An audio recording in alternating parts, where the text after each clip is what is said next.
Hi, this is Ike from Groovy Entertainment. Today we got another record to play for you. Today, record The Story of Goldilocks from 1977. So let's get started.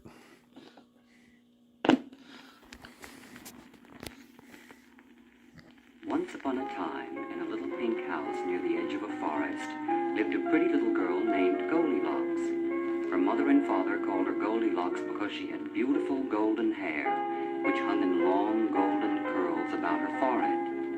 Goldilocks loved to play near the forest because she had so much fun with all her little animal friends that lived there. The game she loved to play most with them was hide and seek. Goldilocks would hide her head in her arms and slowly count to 10, while the tiny lizards would hide underneath big rocks and the squirrels would climb high into the treetops so that Goldilocks wouldn't see them. 1, 2, 3, 4, 5, 6, 7, 8, 9, 10. Ready or not, here I come. I see 2 lizards by the tree stump. 1, 2, 3, you're out. The lizards walked over to the tree where Goldilocks was to wait until she found the others. Very soon, all of the lizards were found, and now she had to find the squirrels. Goldilocks always saved the squirrels till last, because they were the hardest to find. I see 1 squirrel on the first branch of the big pine tree, and 1 on the second. 1, 2, 3, you're out. And the squirrels scampered down the tree trunk to join the lizards, and wait until the others were found. Sometimes the squirrels would get impatient just waiting with nothing to do, so they scared the little lizards to pass the time away. One lizard was so scared that he got a very bad case of the hiccups. He hiccuped so loudly that Goldilocks had to stroke him until he was calm again. Now, squirrels, I don't know which one of you scared this poor little lizard, but if I ever find out who it is, you will not be able to play hide and seek with the others ever again. But the squirrels just looked at Goldilocks as though they didn't understand what in the world she was talking about. Now you just sit here quietly until I find the others. And off ran Goldilocks to find the rest of the squirrels. The bluebirds always helped Goldilocks to find her hidden friends because they were afraid that she might wander too far into the woods and lose her way. Deep in the forest lived dangerous snakes and bears, so the birds made sure that Goldilocks stayed near home. One day, Goldilocks discovered that she had found all of the lizards except 1. Now I'm sure that I found everyone, but 1 lizard is missing. Squirrels, did you scare that poor little lizard again? The squirrels looked at Goldilocks and hung their heads. All of them were guilty. And when they told Goldilocks that they had scared him right back into his hiccups, she was very, very angry. You have been very, very bad, all of you. That poor little lizard has a very bad case of hiccups now, and I just hope I can save him. You should be ashamed of yourself, scaring someone that is smaller than yourself. So Goldilocks looked for the little lizard, but she couldn't find him. He must be hiding somewhere. I wonder if he went into those bushes behind the rocks. Goldilocks went deeper into the forest. She called and called for the little lizard, but he didn't answer. Birds, did you see the lost lizard? I can't find him and he doesn't answer my call. We do not see him anywhere. Perhaps he might have seen a bear. Oh, I hope he wasn't eaten up by a great big bear. Maybe he was afraid that the squirrels wouldn't find him and he went deeper into the forest. So the birds and Goldilocks went deeper and deeper into the forest to try to find the little lizard. The birds called out for him, and so did Goldilocks, but they couldn't find him anywhere. Just when they were about to give up hope and start back, the little lizard answered back to Goldilocks. When they finally reached him, he was hiccuping worse than ever, and Goldilocks had to stroke him for a very long time until he was calm again. What happened to you, little lizard? We thought we lost you forever. The squirrels told me how they scared you, and I yelled at them for making you run off into the forest to hide. You could have been eaten up by a bear. The little lizard looked very frightened indeed, but he was too tired from running so far to say anything at all. There now. You've stopped hiccuping, and we should start for home and join the others. The little lizard ran ahead, and Goldilocks followed, but they were going in the wrong direction. Goldilocks! Goldilocks! But Goldilocks didn't hear the birds calling to her. She ran too far ahead. The birds flew after her and tried to catch up. Goldilocks came to a sudden stop. There before her stood a beautiful little house, painted in every color of the rainbow, from its very bottom to its very top. It was red, orange, yellow, green, blue, and even purple. Goldilocks had never seen a rainbow-colored house before and was very curious about it. How pretty. I wonder who lives here.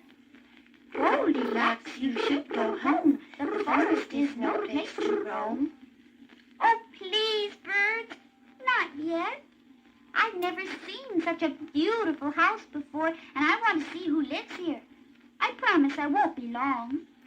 If you go, we will not stay. The darkness is no time to play. But it isn't dark yet, and I'll only be a minute or two. Please wait for me. So Goldilocks knocked 3 times on the little golden door. But there was no answer. Is anyone here? But still no answer. The door was partly open, so she walked in. Goldilocks was in the living room of the little house and looked around.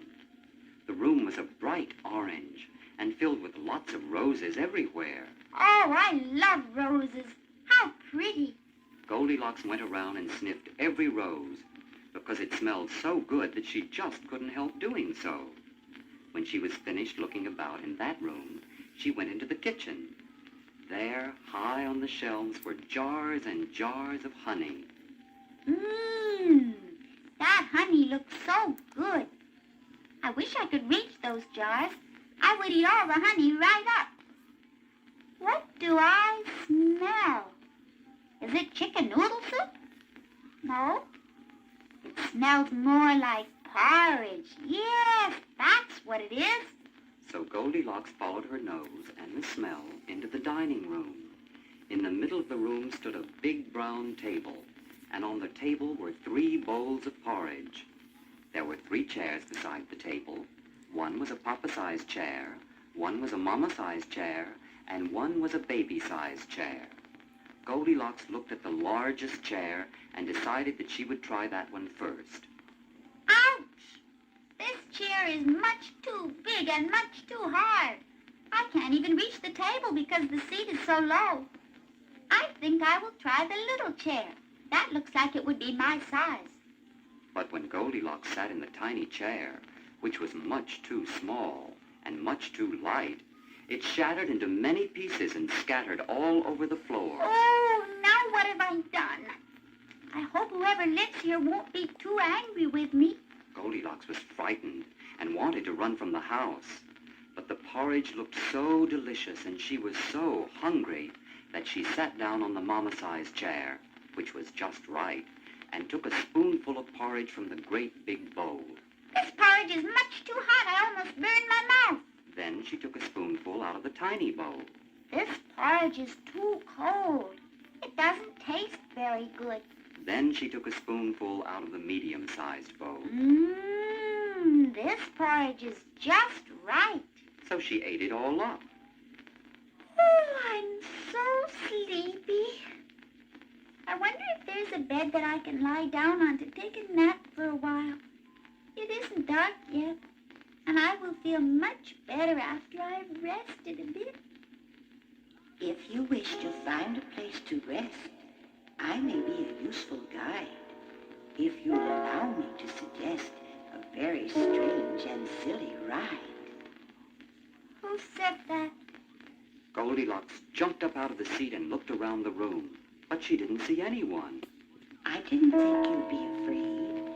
I just thought I could be of aid. Where are you? Goldilocks was startled by this invisible voice. Here am I, right by the door. But don't be such a dreadful bore. I only meant a helpful word. A stairway sometimes can be heard.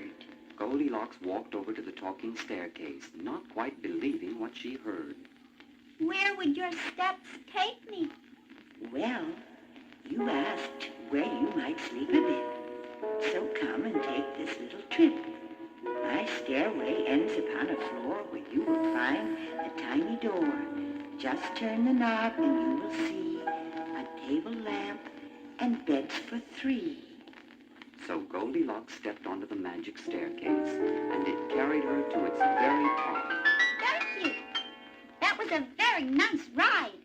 Goldilocks walked over to the little door, turned the doorknob, and walked into the room.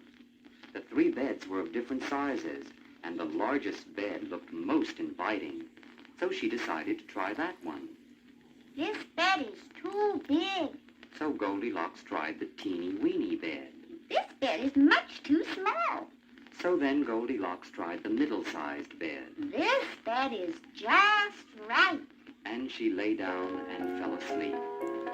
Meanwhile, the 3 bears, the father bear, the mother bear, and the baby bear who lived in the house, came back from their long walk to have their supper. The father bear was a great big bear. The mother bear was a middle-sized bear. And the baby bear was a teeny-weeny bear. When they came into their cottage, they noticed that someone had been there. The great big bear, in his great big voice, said, "Who's been sitting in my chair?" The mama bear, in her middle-sized voice, then said, Who's been sitting in my chair? and the little baby bear, in his teeny-weeny voice, said, Who's been sitting in my chair? Oh, it's all broken. Then when the 3 bears wanted to eat their porridge, the papa bear said, "Who has eaten some of my porridge?" Then the little baby bear said, Who has eaten some of my porridge? then the mama bear said, Who has eaten my porridge and has eaten it all up? So the 3 bears went hunting through the house to find who had been eating their porridge and sitting in their chairs. When they reached the staircase, the papa bear asked, "Do you know who has eaten our porridge and who sat in our chairs?" and the staircase answered, Yes, I helped a little guest find shelter and a place to rest. The 3 bears were angry at the staircase for allowing a stranger to make use of their house. When they reached the bedroom, they all walked over to their beds and said, "Who's been lying in my bed?" Who's been lying in my bed? Who is lying in my bed and is fast asleep? The 3 bears woke Goldilocks up, and she was so frightened at seeing them that she didn't know what to say. "Who are you? And what are you doing in our house? Well, What is your name?" Goldilocks. Please, Mr. Bear. I was playing in the forest, and one of my friends got lost, and when I went to look for him, I found your beautiful house. I never saw a rainbow-colored house before, and I wondered who lived here. I knocked on your door, but there was no answer. "So you walked in." Did you sit in my chair and break it? Yes, I did. And I'm very, very sorry. I really didn't mean to. The 3 bears looked at Goldilocks, not knowing quite what to do with her. "You have been a very bad girl. No one gave you permission to enter our house and eat our porridge, and now little baby bear has no chair to sit upon because you broke it." Goldilocks looked at the 3 bears, frowning at her, and remembered her mother told her that bears like to eat up little girls for their dinners. Goldilocks leaped out of bed and ran for the stairs before the bears could say another word to her. Stairs! Stairs, carry me down to the ground. The 3 bears want to eat me for dinner. Please hurry. Hop on, and I will take you down before you fall and break your crown. I'm sorry that the bears are mad, and that I've made you very sad. When Goldilocks reached the bottom, she ran out of the house and into the forest. There beneath the trees, she began to cry. Oh, what am I going to do? It's so late.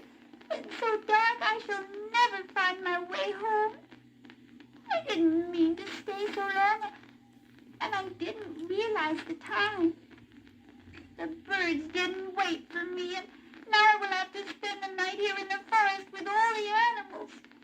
what if a snake or bear finds me and eats me up? Goldilocks, Goldilocks. Even though we're perched up high, we have watched you from the sky. And we know that you are sad, for it's late and you've been bad. Goldilocks heard the fluttering of wings and looked up to see that the bluebirds had waited for her after all. Goldilocks, we've waited long, so dry your tears and hurry along. But you must promise not to stray in the latter part of day. We will lead you safely home if you will promise not to roam. I promise. I will never wander too far into the forest and never again stray too far from home. The little lizard had waited for Goldilocks too, and was very happy to see that she was all right. She picked him up gently so that she could carry him, because it was very, very dark. Okay, birds. I'm ready now. But how are we going to see? It's very dark. The birds gave a little chirp, and their wings lit up so brightly that it startled Goldilocks. The light from their wings showed Goldilocks the way, and she followed it home. Her parents, who had been terribly worried, were very glad to see her. And that night when Goldilocks went to sleep, she had wonderful dreams about her adventure, and especially about the talking staircase. And she never, ever went deep into the woods alone again.